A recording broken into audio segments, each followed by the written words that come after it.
divested PSUs and raised the foreign shareholding limits to maximum permissible sector limits for all PSUs, companies which are part of emerging market index. Sir, the Indian sovereign debt, external debt, India's sovereign external debt to GDP is among the lowest globally at less than 5%. Honorable Speaker, sir, this is a very important indicator for India. I am repeating the line. India's sovereign external debt to GDP is among the lowest globally at less than 5%. The government will start raising a part of its gross borrowing program in external markets in external currencies. This will also have beneficial impact on demand situation for the government securities in domestic market.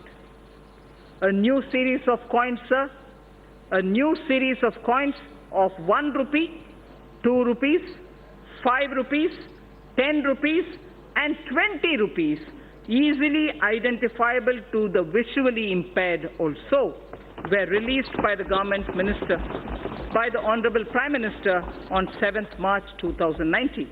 These new coins will be made available for public use shortly. Sir, in the first 50 years after independence, we emphasized on rights. So I draw your attention to this line, which marks the end of part A of my speech. In the first 50 years after independence, we emphasized on rights. Marking 75 years of our independence, we should place emphasis on our duty towards India. Place emphasis on our duty towards India without undermining our rights. Thinkers all over the world have supported the argument that in performing one's duty, protection of one's rights is inherent. In performing one's duty, the protection of one's right is inherent in it. For the bright future of India, when again in 2022, we will remember our freedom fighters, we should dedicate ourselves to the service of the nation.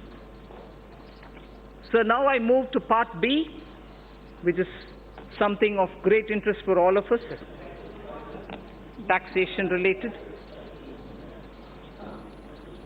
Honorable Speaker, sir, I see a lot of members sitting up. Mr. Speaker, sir, I begin by thanking our taxpayers who, as responsible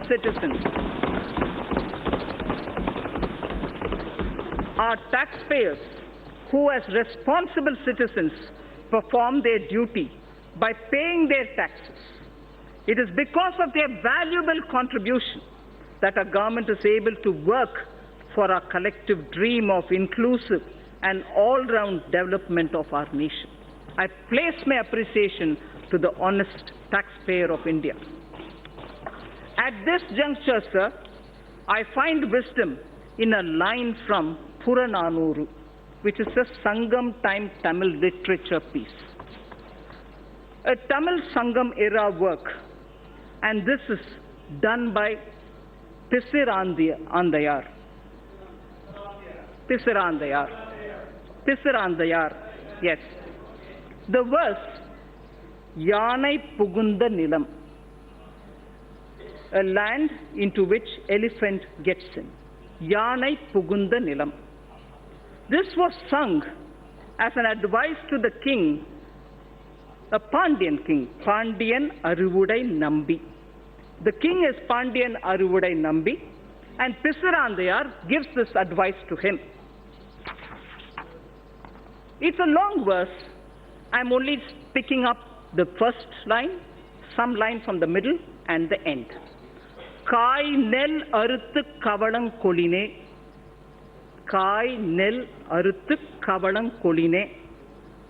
Arivudai vendan neriyarindhu koline. Arivudai vendan neriyarindhu koline. Parivu tapa edukkum pindam natchin. Parivu tapa edukkum pindam natchin. Yanai pukka pulam pol. Yanai pukka pulam pola. Thanum unnan ulagamum kedume. Meaning,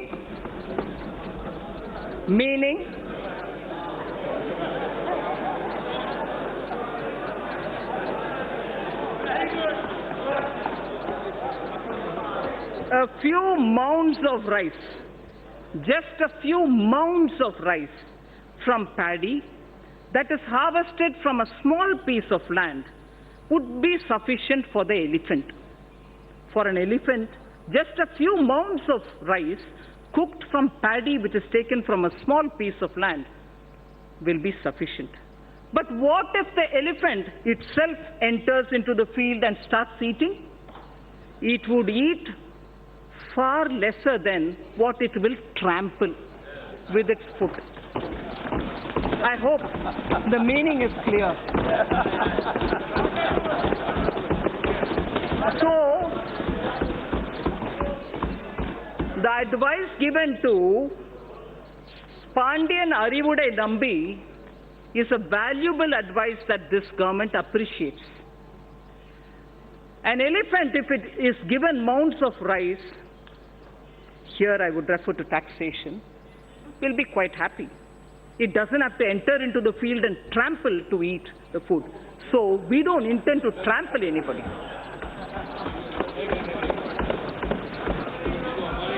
Sir, in direct taxes, therefore, sir,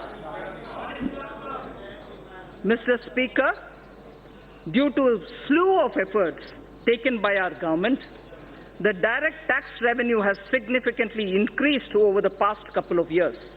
It has increased by over 78% from 6.38 lakh crores in financial year 2013-14 to around 11.37 lakh crores in financial year 2018. From 6.38 lakh crores to 11.37 lakh crores between 13-14 and 18-19. It is now growing at double-digit rate every year. Let me recall, sir, and reiterate this government's effort over the past 5 years to alleviate the tax burden on small and medium income earners. This includes self-employed as well as small traders, salary earners, and senior citizens. Only when their annual taxable income exceeds 5 lakhs, only when their annual taxable income exceeds 5 lakhs, they are required to pay any income tax. The details of our efforts and achievements on this front during the past few years are given in the annexure to the speech. I am not going into the details of it. Speaker, sir, my tax proposals will aim to stimulate growth, incentivize affordable housing, and encourage startups by releasing the entrepreneurial spirit. It will also be geared towards promoting digital economy.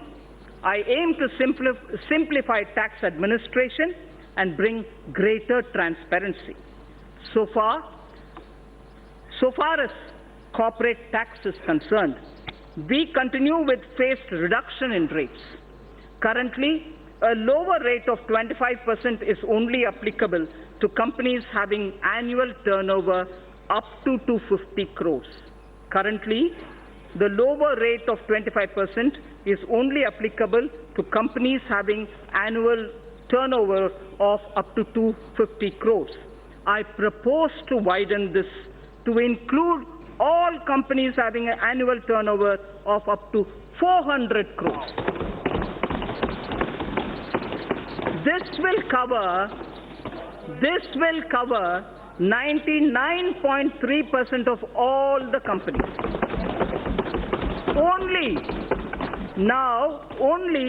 0.7% of companies will remain outside of this rate.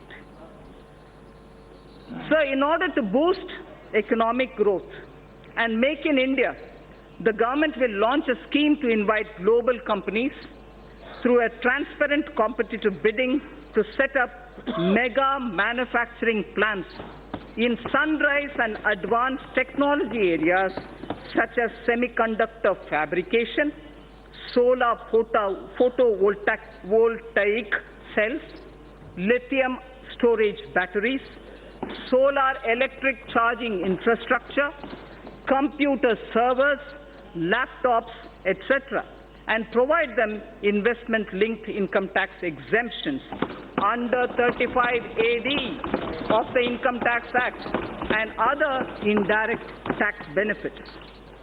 Sir, on electric vehicles.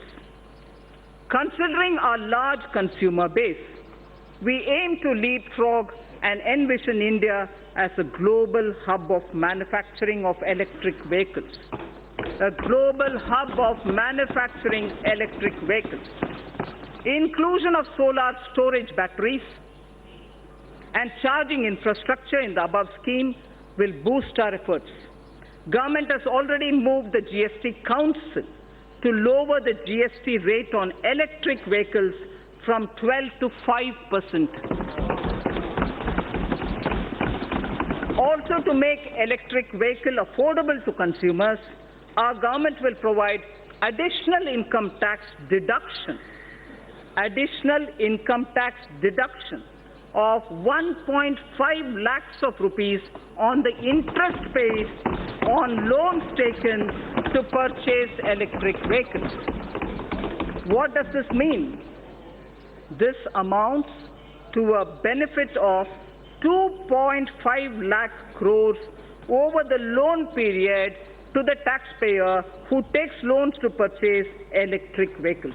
So by the time the entire period of the loan ends, for you having taken the loan for buying an electric vehicle, you would benefit to the level of 2.5 lakh rupees because of this income tax deduction which is being brought in for encouraging purchase of electric vehicles. So startups, as I said when I was talking about the youth of this country, startups require, and we have been consistently providing them all the encouragement. Startups in India are taking firm roots and their continued growth needs to be encouraged. To resolve the so-called angel tax issue, I'm sure a lot of members are concerned on this issue. To resolve the so-called angel tax issue, the startups and their investors who file requisite declarations and provide information in their returns will not be subjected to any kind of scrutiny in respect of valuation of share premiums.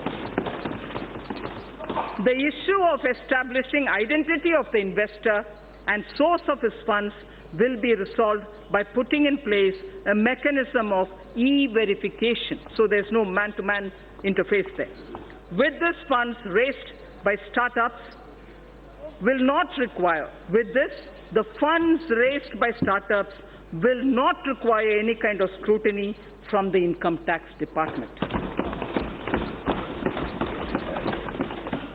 In addition, special administrative arrangements shall be made by the Central Board of Direct Taxes for pending assessments of startups and redressal of their grievances. It will be ensured that no inquiry or verification in such cases be carried out by the assessing officer without obtaining approval of a supervisory officer. So the element of discretion with which startups were suffering has been removed. So without obtaining the approval of a supervisory officer, an assessing officer shall not worry the assessee.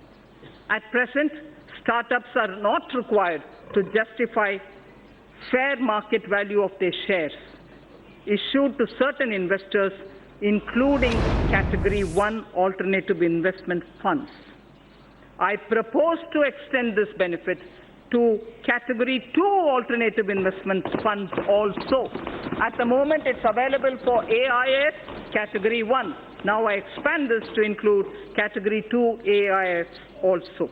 Therefore, valuation of shares issued to these funds shall be beyond the scope of income tax scrutiny. Again, you get out of income tax scrutiny when that has been done. I also propose to relax some of the conditions for carry forward and set off losses in the case of startups. I also propose to extend the period of exemption of capital gains arising from sale of residential house for investment in startups up to 31/3/2021